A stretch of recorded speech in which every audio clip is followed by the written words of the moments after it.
Yes, I am on a HOA board, and it's homes, approximately 75 homes.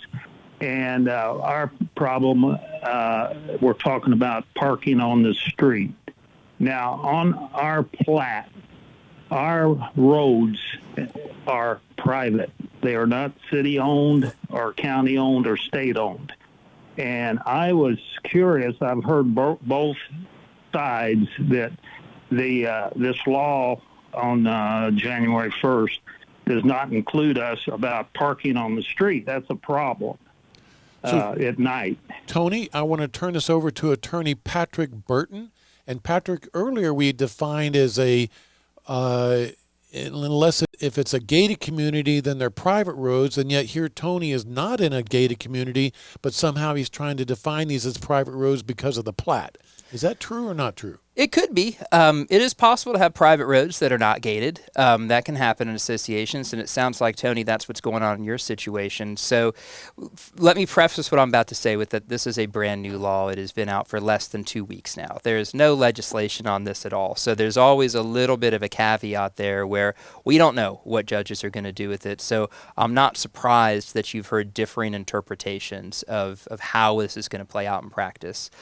Our thought on it, though, is that if you have a private street, if you look at the express wording of the new statute, it seems to only be referring to driveways, and public streets is where they're going with it. So I still think that there's an argument for an association that has private streets, that if you've got a real strongly worded restriction in your declaration of covenants, it is still enforceable irrespective of the new statute.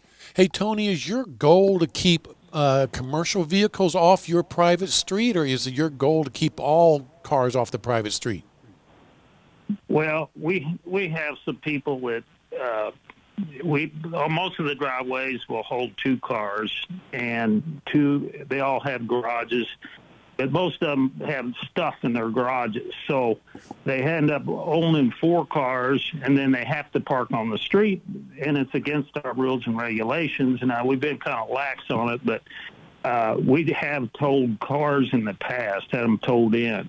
Mm-hmm. So, and then, it's a problem because a lot of our houses, we got 75 houses, and approximately 30% of them are rented out. And the renters, they don't give a hoot. So it's a problem. Okay, Tony, we appreciate that.